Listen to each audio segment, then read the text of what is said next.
saya udah meluk anak saya 1,5 jam, ya kan. Anak saya pun yang awalnya nggak mau, dia pun sudah bonding lagi sama saya. Dia peluk di sini sama saya, sambil saya nyanyiin, saya senandungin.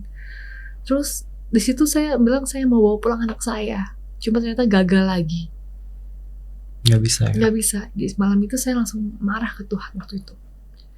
Tuhan, kamu jahat ya. Saya udah 9 bulan terpisah, emang belum cukup. Saya ini cuma mau bersama anak saya loh Tuhan. Tapi kenapa Tuhan memisahkan saya lagi? Kenapa hanya 2 jam? Kenapa hanya 1,5 jam saya bisa bersama anak saya? Hey kawan, apa kabar? Kembali lagi bersama Dira dan Moti. Kesepian kalian, obrolin aja.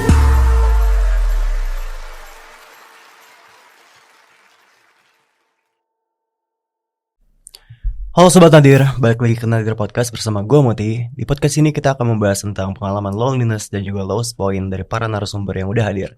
Kali ini kita udah kedatangan narasumber yang ceritanya menarik banget nih. Langsung aja kita sambut Kak Selvi. Halo Kak, apa kabar? Puji Tuhan, sehat. Sehat ya. Sebelumnya thank you banget ya udah mau hadir ke Nadir Podcast. Sebelum kita ngobrol-ngobrol lebih lanjut, ini dong Kak, silakan kenalin dirinya ke Sobat Nadir.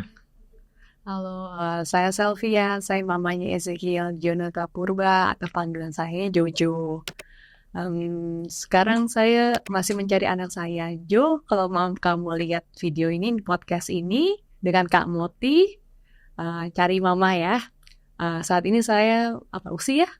Boleh? Usia saya cukup tua, saya udah lahiran 91, berarti 33 tahun. Kesibukan saya ya saya masih bekerja karena ya kalau nggak bekerja bukan hanya finansial yang down tapi juga pikiran dan mental saya pun akan berantakan. Apalagi Kerja apa Kak kalau boleh tahu? kebetulan aku bagian bisnis analis untuk handle teman-teman sales se-Indonesia untuk satu perusahaan gitu, dipercayakan. Oke. Selain itu ada kesibukan apa lagi? Karena proses ini aku pun akhirnya memutuskan untuk mengalirkan energiku untuk kuliah. Jadi Kuliah? iya, jadi masih diberikan kesempatan juga untuk istilahnya kuliah lagi, S1 lagi untuk bagian hukum. Cuma mohon doanya ya, kita nggak tahu seperti apa. Semoga lancar ya kuliahnya. Saya ingin belajar juga seperti sebenarnya itu hak dan kewajiban kita sebagai warga negara Indonesia itu seperti apa, pelindungannya seperti apa, hak-hak konstitusi kita seperti apa, peran lembaga-lembaga negara, kementerian seperti apa. Jadi saya pure cuma ingin belajar sebenarnya. Oke. Awalnya alasannya kenapa tuh Kak mau belajar hukum selain itu? Simpelnya karena saya ngelihat apa yang kita pikirkan selama ini secara logika kita masyarakat awam, perihal hukum kita, peradilan kita, itu ternyata kok agak berbeda ya dengan ketika kejadian. Gitu loh. Jadi saya mau coba mendalami, memahami sebenarnya peran masing-masing lembaga itu seperti apa, sehingga kita tahu, ini kewajiban kamu loh, dan ini hak saya. Ini kewajiban kamu dan ini keterbatasan kamu. Jadi saya pun bisa memaklumi. Kurang seperti itu aja. Apalagi kasus anakku kan ya. Anakku orang-orang di awal bilang, harusnya nih anak sama ibunya segala macam gitu kan. Dan nanti hak asuh ibu sama ibunya. Cuma faktanya kan gak seperti itu dan gak semudah itu. Orang-orang awam bertanya, kenapa sih kok polisi gak bisa gerak dan segala macam gitu kan. Tapi secara realitanya yang saya jalani memang tidak bisa. Karena memang polisi pun sebenarnya juga manusia yang punya keterbatasan secara posisinya dia, secara jabatannya dia, dan seterusnya. Oke. Tidak semudah itu. Ya.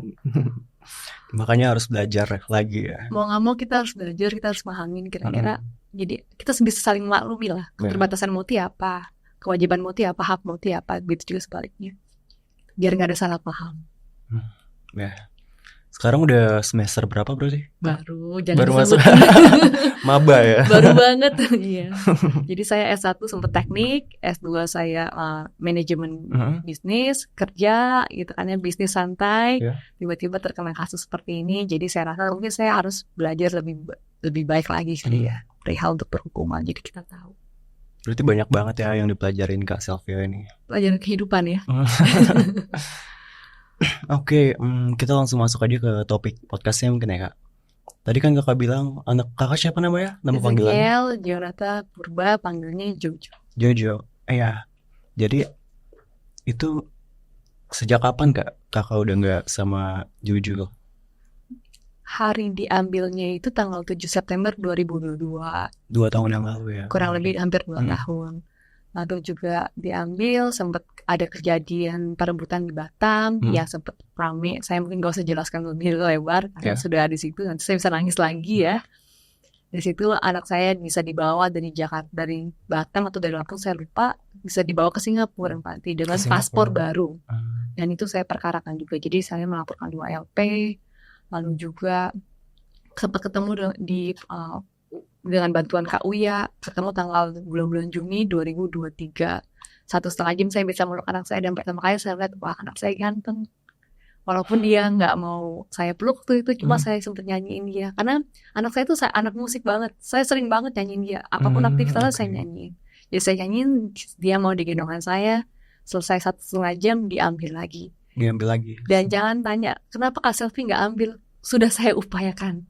Cuma memang situ nggak bisa, saya kalah fisik dan semuanya kalah. Yang penting saya sudah berikan yang terbaik, cuma memang gagal lagi. Akhirnya sampai sekarang, saya nggak tahu anak saya seperti apa, di mana, bagaimana kondisinya, dan seperti apa. Berarti itu terakhir kali Kak ketemu dan tahu kabarnya? Nggak ada kabar. Sama sekali nggak ada video call. Sama sekali nggak ada akses buat dapetin informasi anak-anak Kakak? Nggak ada. Okay. Itu yang membuat hati saya gundah-gulana sebagai seorang ibu. Saya sama sekali nggak tahu di mana, dan saya sama sekali nggak tahu video call ataupun kondisi dia.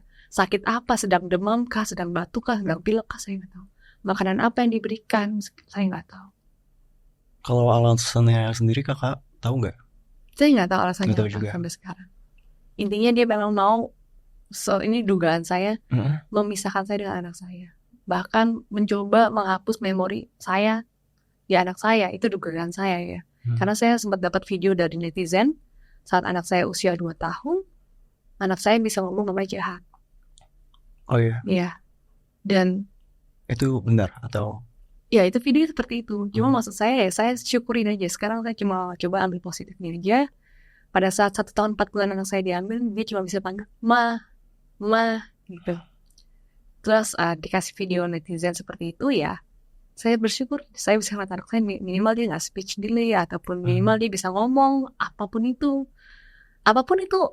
berkah buat saya bisa mendengar dia, mungkin next time saya bisa peluk dia, saya bisa cium dia tidur sebelah saya ya, kurang lebih seperti itu. Satu sisinya lagi saya agak sedih karena dia bilang mama jahat. Kita nggak bisa bilang itu brainwash atau apa, karena saya bukan psikologis, jadi saya nggak bisa judge seperti itu. Cuma ya itulah kondisinya, biarkan masyarakat menilai sendiri. Oke. Sebelum Kakak ketemu sama Jojo di acara Uya itu, sebelumnya masih sering kontekan mungkin? Enggak pernah juga? Enggak, waktu itu memang, nah itulah berkatnya Tuhan kali ya.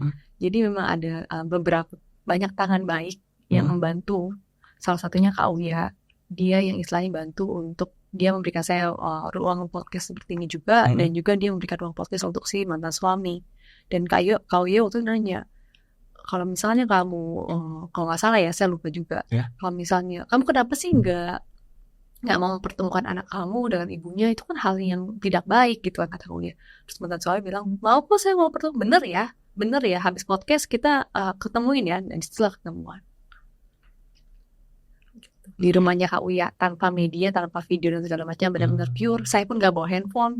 Video-video itu pun adanya dari Kak Astrid, dari Kak Uya itu aja. Jadi sejak momen Jojo diambil itu beneran gak pernah dapat informasi apa-apa? Enggak. Video call enggak, WhatsApp pun di blok. Jangan tanya juga ke keluarga saya sudah coba, dan itu juga di blok. Sampai ke keluarga yang lain juga? Iya. Sudah. Perasaan Kakak waktu itu gimana sih Kak? Hancur, benar-benar hancur. Hancurnya tuh sehancur apa? Kayak orang gila ya. Kayak bagian dari kamu tuh diambil. Jadi kamu tuh benar-benar gak bisa mikir. Benar-benar even kamu cuma bisa nangis, badan kamu pun bisa sampai tegang, gak bisa gerak. Sampai tegang gitu? Sampai tegang, even kamu pernah ya, aku gak tahu. Pada saat kamu bangun, kamu buka mata, tapi kamu gak bisa gerakin badan kamu. Oh iya, sampai segitunya Kak? Sampai segitunya. Kalau cuma kencang-kencang di leher itu biasa. Mungkin salah bantal gitu ya. Ini saya benar-benar sampai gak bisa gerak. Dan ya orang rumah ngeliatnya cuma didoain, ditenangin, nggak apa-apa, cuma bisa itu. Dan itu nggak tahu nggak, saya nggak minum obat, jadi bener kayak memang harus dirileksin, nangis kencang-kencang nangis supaya benar-benar baru bisa plong. Berarti saat awal itu momen Jojo diambil, yang Kak Sylvia lakuin cuma bisa nangis doang ya mungkin. Hancur, nangis doang, nggak bisa apa-apa lagi. Bergerak kemana ya udah kita konsultasi, itu pun juga nggak bisa mikir. Beneran udah ya lost aja gitu, pikirannya kosong. Makanya aku kebayang banget kayak semua ibu-ibu yang baru ngalamin tuh, aku tahu rasanya seperti apa. Makanya setiap ada yang ngomong ke aku, reach out ke aku, Kak baru dialog segala macem, pastiin kamu nggak sendirian, kamu makan yang banyak, tidur yang cukup, that's all. Itu yang paling penting ya. Iya, berdoa udah biar jiwa kamu tenang, karena saya tahu banyak ibu-ibu sana yang hancur hatinya. Pasti. Bener-bener gimana ya, kalau luka di luar tuh kamu bisa obatin pakai Betadine, kalau obat di dalam nggak bisa loh. Nggak bisa. Sampai berapa lama Kak Selfie bisa mulai apa ya, lebih baik, ngerasa lebih baik gitu? Mungkin sampai di Januari, jadi kejadian September, mungkin Januari 2023 itu udah mulai agak bisa berpikir sedikit, bisa bangun, bisa baik lah gitu loh. Ya itu juga kuasa Tuhan ya, berkat teman-teman yang ngedoain, yang perhatian, khususnya support sistemnya cukup kuat. Aku makanya juga bersyukur support sistemku pertama keluargaku. Keluarga pertama ya. Semenjak kejadian itu aku nggak pernah tidur sendiri, karena mereka tahu aku selalu bangun tengah malam, dan habis itu udah nggak bisa tidur. Selalu kebangun. Karena apa nggak tahu. Pikiran kamu tuh bener-bener kayak racing, wing. Kayak apa ya, bener-bener keinget anak terus gitu loh, dan sakit di sini gitu, lukanya di sini gitu. Jadi adikku selalu tidur sebelah aku, adik-adikku tuh selalu tidur sebelah aku, dan kalau misalnya dia bangun dia cuma nepokin kayak anak kecil, tidur, cuma bisa itu doang gitu loh. Sambil aku nangis, sambil aku apa, kadang-kadang baca doa juga gitu. Aku udah gak pernah nyetir. Intinya setelah anakku diambil tuh benar-benar self yang lama tuh udah berubah. Aku udah hilang, sebagian aku tuh hilang. Sebagian aku hilang dimuasin dengan mereka gitu. Dan itu kan lama ya, dari September ke Januari baru mulai membaik. Itu hari-hari Kakak gimana selama itu Kak? Pasti berubah banget. Makan gak makan. Intinya gak ada sukacita lah. Gimana sih hidup gak ada sukacita? Nangis pasti setiap saat. Untuk orang kantor juga masih bantu buat backup pekerjaan kantor, sahabat-sahabat juga hubungin. Saat itu masih tetap kerja? Masih. Wow. Makanya aku tuh salah satu yang aku syukurin juga, keluargaku support banget, sahabatku apalagi, ya kan. Terus orang-orang kantor juga mereka sangat pengertian gitu loh, mereka sangat mereka sangat membantu gitu. Jadi makanya aku bilang I am blessed gitu. Support system itu emang penting banget ya. Iya. Kalau enggak mungkin aku nggak di sini sekarang. Karena udah ya gimana ya. Udah beberapa kali tuh saya udah ngerasa ya, udah. Apalagi aku di kamar lantai 2, anytime aku bisa. Udah, daripada aku nyusahin keluarga aku nyusahin banyak orang. Itu pikiran yang sering terlintas di kepala Kakak? Iya. Saat itu sering banget. Dulu aku masih pompa ASI lagi, dadaku bengkak, aku masih pompa ASI. Dan ASIku masih kusimpen di kulkas sampai sekarang pun, ya udah itu cukup buat kenangan. Sampai sekarang masih disimpan? Masih ada di kulkas aku. Karena barang-barang anakku masih ada. Masih ada vitamin-vitaminnya, pas sampai gak dibawa, masih simpan. Karena itu kenangan ya. Iya.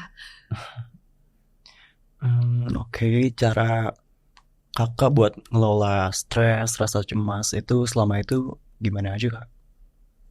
Selain dari support system itu, dari diri Kakak sendiri gitu. Aku coba berdoa sih. Aku coba berdoa. Aku minta sama Tuhan kalau masih mau aku hidup, berikan aku kekuatan, berikan aku pikiran yang jernih, supaya aku bisa berjuang nih untuk anak aku. Kalau memang Tuhan mau sudah buka jalan, pintu anytime bisa kunci.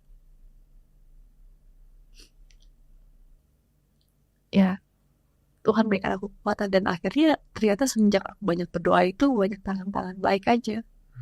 Banyak banget orang-orang baik di dunia ini yang aku sadarin, yang benar-benar membantu aku untuk menyelesaikan kasus-kasus seperti ini. Yang aku nggak bisa sebutin satu-satu, tapi mereka bekerja di balik layar, dan that helped me a lot. Dan itu harus disyukurin banget ya, karena ada mereka. Iya, itu ya aku percaya itu rencana Tuhan. Rencana Tuhan buat aku dan anak aku, mungkin untuk bisa membuka mata masyarakat bahwa hukum kita nih seperti ini. Bisa mengantisipasi, dan kalaupun misalnya ada kejadian harus seperti apa. Gitu sih. Oke. Kalau kepikiran buat nyerah gitu Kak, nyelesain masalah ini pernah gak sih Kak? Pernah. Kapan itu Kak? Sejujurnya beberapa bulan lalu pun aku hampir menyerah. Berapa bulan yang lalu? Aku hampir menyerah. Oke. Karena apa Kak? Itu momen di saat anakku usia 3 tahun. 6 Mei 3 tahun ya berarti? Mei kemarin. Aku merasa udah capek banget. Kenapa ya Tuhan ya selama ini? Tuhan mau nunjukin apa sih sama aku, sampai kok sejauh ini aku gak dipertemukan dengan anak aku. Bahkan lembaga-lembaga negara pun itu seperti kayak apa ya, hukum yang kita tahu gak sekuat itu dan gak semanis itu gitu loh.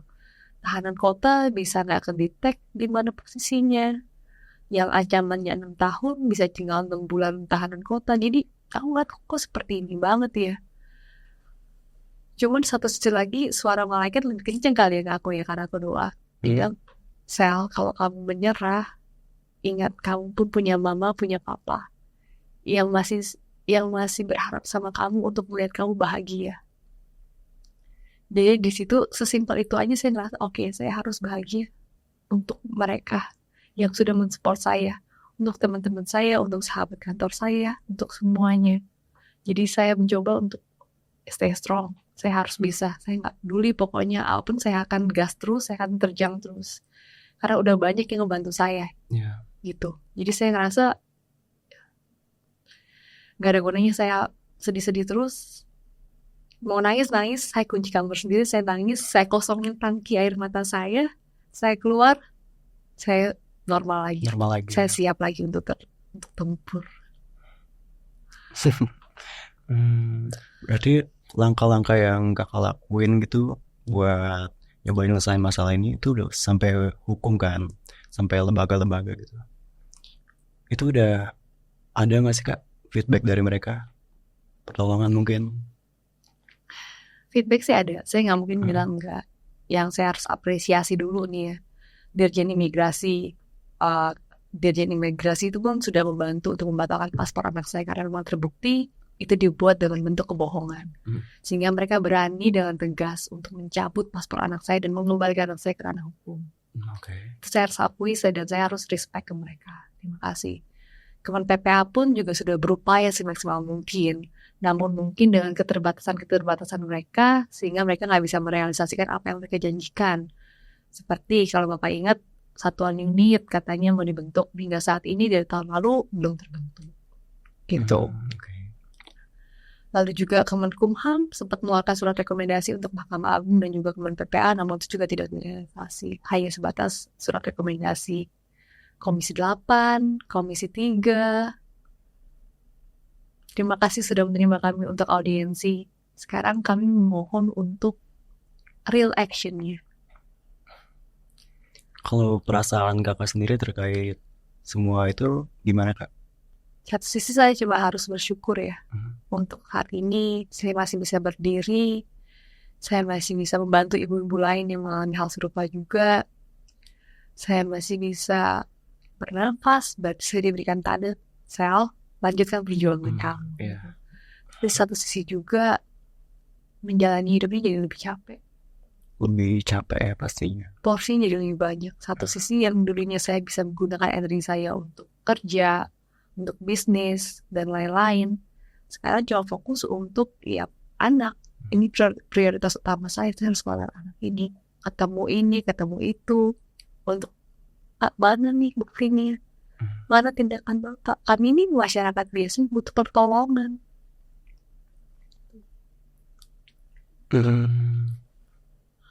Berarti udah pasti sampai sekarang kakak masih berusaha ya buat nyelesain masalah itu? Saya masih berusaha. Saya masih 100% on untuk menyelesaikan ini semua sampai akhir akan saya selesaikan, sampai saya bisa meluk anak saya lagi. Saya nggak berniat untuk memenjarakan siapapun, saya nggak berniat untuk menusuk siapapun, saya nggak berniat untuk menjelekkan siapapun, saya nggak berniat untuk menfitnah siapapun. Saya cuma mau memeluk anak saya sesuai dengan putusan hakim, sesuai dengan hak saya sebagai seorang ibu dan hak anak saya untuk bisa mendapatkan perawatan sebagai ibu. Oke, yang tadi kakak bilang itu pikiran tentang anak udah pasti selalu muncul di kepala. Setiap hari dan setiap ya? saat. Setiap saat ya. Setiap doa yang saya lantunkan, saya ucapkan, itu selalu saya sebut nama anak saya. Ezekiel Jonathan, jujur pulang. Ezekiel Jonathan, kamu sehat, bahagia, hatimu baik, kamu takut akan Tuhan. Oke, cara mengelola pikiran kakak itu sendiri gimana sih kak? Selain berdoa dan mungkin dibantu orang-orang yang ada buat kakak. Jangan lupa peran psikolog. Oh, oke. Karena mungkin kalau kita sakit luka kita ke dokter, kita pakai betadine. Cuma somehow kita butuh peran psikolog untuk bisa menyelipkan kata-kata positif, untuk kita bisa keep going on and on. Kalau enggak ya gitu. Jadi memang saya pun beberapa kali konsultasi dengan psikolog, bukan berarti saya gila ya, enggak. Tapi memang istilahnya kita ini butuh istilah penguatan. Karena pertempuran kita ini cukup panjang dan cukup keras, apalagi kita kehilangan anak kita. Ya kita butuh peran mereka juga untuk bisa istilahnya menggait pikiran kita supaya nggak terlalu mumet gitu. Mumet. Jadi ya butuh peran psikolog juga.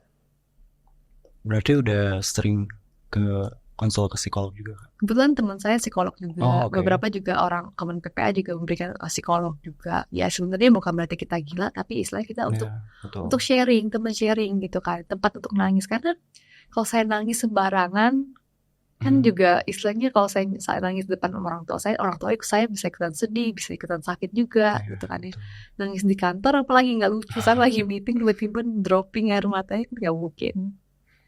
Tuh, jadi ya saya beberapa kali konsultasi dengan teman saya ataupun psikolog untuk teman sharing gitu. Kalau ini ada nggak sih kak momen kakak beneran nangis nggak bisa berhenti gitu? Beneran nggak bisa? Ada. Gini Loti. Okay. Dulu tuh saya sebelum saya mengandung atau saya sebelum saya menikah, saya ini pernah dibilang sama dokter, ini dokter yang bilang, dokter mata saya ini air mata saya kering. Saya waktu itu mau operasi lasik. Cuma dokter mata bilang, Selvi air mata kamu kering, kamu ini gak ada air mata. Dan memang saya tipe orang dulu ceria dan saya gak gampang nangis. Ya. Cuma aku gak ngerti gimana, mungkin perubahan hormon dan lain-lain, saya gak ngerti ya. Saya jadi lebih nangis karena pemisahan anak saya dari saya ini, saya jadi lebih sering nangis gitu loh. Cuma memang saya ini punya tangki yang dimana kalau misalnya tangkinya udah penuh nih, saya benar-benar nangis setiap hari sampai kepala saya pusing, sampai leher tuh kencang, sampai mau ketemu orang pun berpikir pun nggak bisa. Kamu tanya saya kayak gini, saya nggak akan bisa jawab. Saya lebih kayak oke, terserah, lebih kalut ya. Tapi ketika kamu sudah nangis, sudah benar-benar plong nangis tuh benar-benar bisa jejeritan di rumah.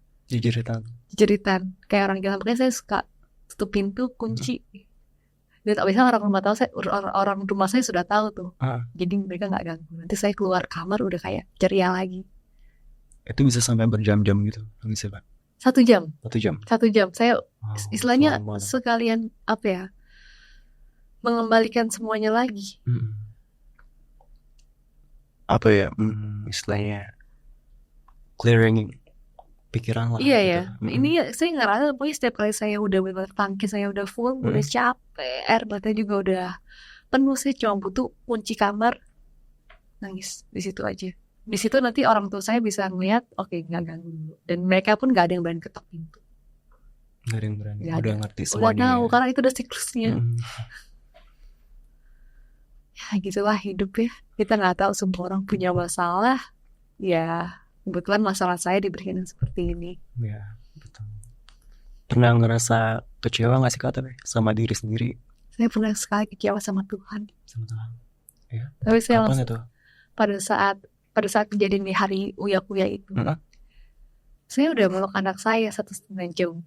Ya kan, anak saya pun yang awalnya nggak mau, dia pun sudah bonding lagi sama saya. Dia peluk di sini sama saya, saya nyanyiin, saya sebandingin. Terus di situ saya bilang saya mau bawa pulang anak saya, cuma ternyata gagal lagi. Gak bisa. Gak bisa. Di malam itu saya langsung marah ke Tuhan waktu itu. Tuhan, kamu jahat ya. Saya udah 9 bulan terpisah, emang belum cukup. Saya ini cuma mau bersama anak saya loh Tuhan. Tapi kenapa Tuhan memisahkan saya lagi? Kenapa hanya 2 jam? Kenapa hanya 1,5 jam saya bisa bersama anak saya? Apakah saya segitu gak layaknya? Saya marah sama Tuhan waktu itu. Cuma gak lama saya merasa oke, calm down Shelfia dalam hati saya. Mungkin memang ini jalan Tuhan. Masih syukur loh kamu dikasih waktu 1,5 jam ketemu, bisa peluk, bisa main, bisa cium, gitu kan. Coba lihat ibu yang lain. Mereka masih berjuang, mereka nggak tahu di mana anaknya. Kamu Tuhan kasih 1,5 jam loh. Kamu cuma perlu bersyukur. Di situ saya merasa, udah deh Tuhan. Terserah Tuhan aja mau apa. Saya ini cuma manusia biasa. Pakai saya. Kamu apakan saya terserah. Yang penting saya sekarang cuma bisa mengucap syukur untuk apa yang terjadi. 2 jam itu ya kalau menurut Tuhan itu cukuplah. Karena dia yang punya kuasa, dia yang punya universe kan ya. Dia yang punya anak saya juga sebenarnya. Anak saya itu punya Tuhan menitipkan kepada saya. Saya cuma perlu bertanggung jawab untuk memastikan dia baik-baik saja dan dia sehat. Tumbuh kembangnya baik. Tapi kalau sekarang ini rasanya gimana Kak? Buat cerita kayak gini. Dari saya cuma berharap kisah saya ini bisa membantu masyarakat lain, bisa bantu ibu lain lagi, bisa membuka mata para orang tua. Gak cuma wanita, gak cuma pria, tapi bisa membuka mata pada orang tua bahwa, hey, jangan besarkan ego kamu sampai melukai anak kamu sendiri. Karena ini yang saya khawatirkan bukan kerinduan saya, bukan luka hati saya. Anak saya mentalnya seperti apa nih? Betul. Dia baru 2 tahun, baru 3 tahun. Umurnya masih panjang. Saya nggak tahu nanti ke depan nanti dia akan mengalami trauma apa. Seperti apa. Karena saya udah melihat beberapa kasus yang dipisahkan bahkan 20 tahun, belasan tahun. Banyak. Itu akhirnya nggak ada yang nangis loh. Maksudnya anaknya ada aja yang gitulah. Gitu loh. Makanya saya berjuang, berlomba dengan waktu, berharap saya bisa segera menyelamatkan anak saya, memastikan anak saya baik-baik saja. Dan saya berharap negara bisa hadir untuk melindungi anak-anak. Kita sudah punya undang-undang yang cukup baik, yang cukup bagus, dan saya berharap itu bisa direalisasikan oleh kementerian, lembaga-lembaga, dan kepolisian, dan hakim dan jaksa. Supaya tidak melukai anak-anak. Mereka generasi bangsa yang perlu kita selamatkan. Ada saran gak Kak buat orang tua lain mungkin yang mengalami hal serupa gini kayak yang Kakak alami?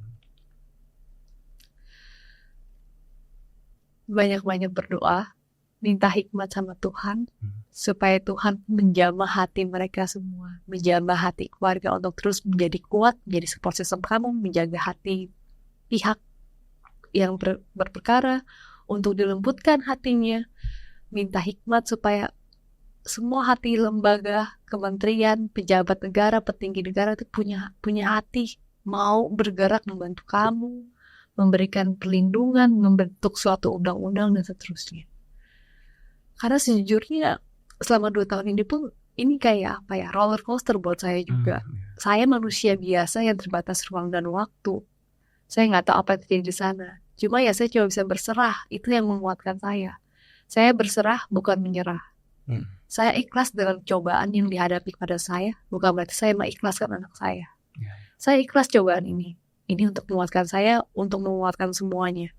Tapi perjuangan saya tidak akan selesai, tidak akan berhenti sampai saya bisa meluk anak saya. Terserah orang lain mau bilang saya egois, keras kepala, apapun itu.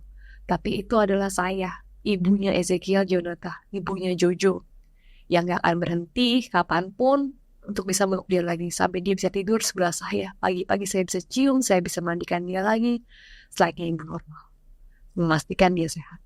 Itu mungkin visi dan misi saya untuk dia saat ini setelah rencana untuk sana. kedepannya dan harapannya. Kedepannya ya saya berharap cukup sampai kami saja yang menjadi korban. Saya berharap ibu-ibu di luar sana atau orang tua di luar sana tidak lagi melukai anak, tidak lagi ada pemisahan yang seperti ini. Pemerintah pun bisa ayo dong, udah 2024 nih, masa kita nggak ada perubahan apapun, ya kan?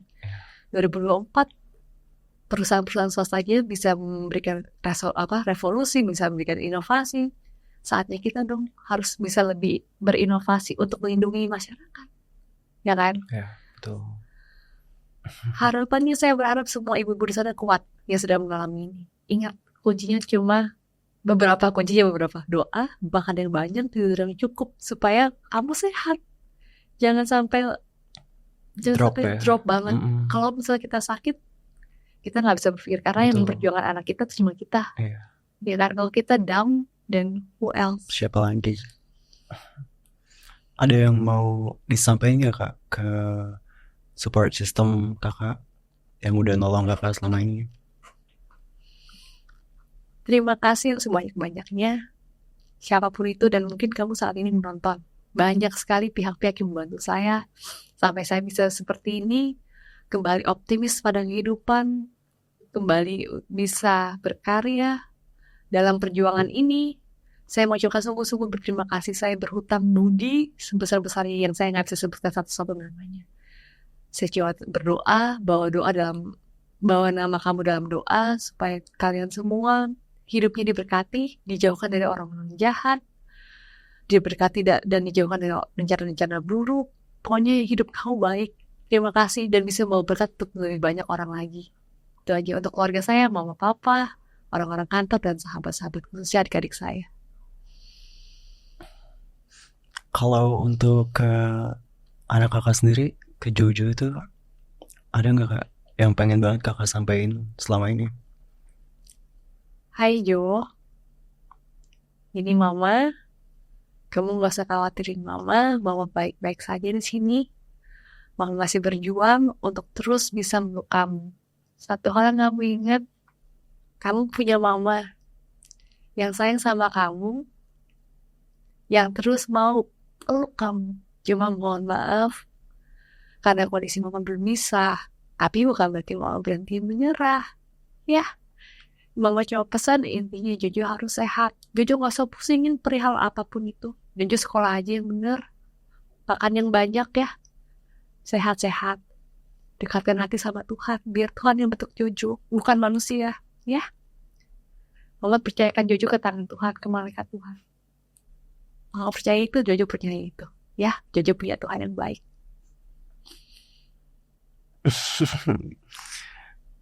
Semangat terus ya Kak. Thank you. Oke, ada yang mau dipromosin gak nih Kak sebelum kita akhiri ngobrol-ngobrol kita?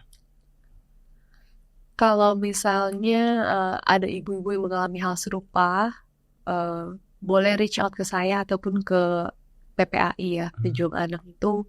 Kita sama-sama di situ wadahnya untuk saling menguatkan, minimal kita bisa saling menjadi support system ya untuk mereka. Betul.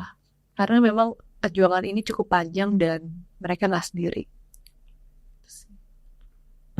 Kalau positive quotes nih Kak buat Sobat Nadir, ada nggak? Aku percaya setiap manusia itu punya masalahnya masing-masing. Jadi kamu jangan mikir kamu doang yang punya masalah. Jangan sungkan untuk minta bantuan ke siapapun, dan pastikan juga cari support system kamu di mana kamu bisa mendapatkan pertolongan, di mana kamu bisa mendapatkan kenyamanan dan aura-aura positif sehingga kamu bisa berpikir dengan jernih. Karena cuma kamu yang menentukan jalan hidup kamu, bukan orang lain. Orang lain mungkin bisa fitnah kamu, bisa cibir kamu, tapi tetaplah berpegang teguh dengan value yang kamu punya. Itu aja sih. Oke. Thank you banget ya Kak udah mau datang ke Nadir Podcast. Maaf ya. Kenapa? Kok maaf? Nggak, kalau misalnya agak-agak kamu gimana? Gak apa-apa. It's okay. Ini Thank you udah banget. saya tahan-tahan loh. Sebetulnya nggak apa-apa Kak kalau mau nangis juga. Nggak lah, saya kalau nangis terus nanti capek. Oke, sebelum kita akhirin, ada ini nih Kak dari Nadir Podcast. Thank you. Sama-sama, Kak. Ya benar, obrolin aja. Apapun masalah kamu harus diobrolin. Betul. Ya, karena masalah itu jodohnya solusi. Oke, thank you ya. Ya, Thank sama-sama Kak. Thank you banget. Sebelum kita closing, foto dulu ya Kak. Oh, boleh. Ya.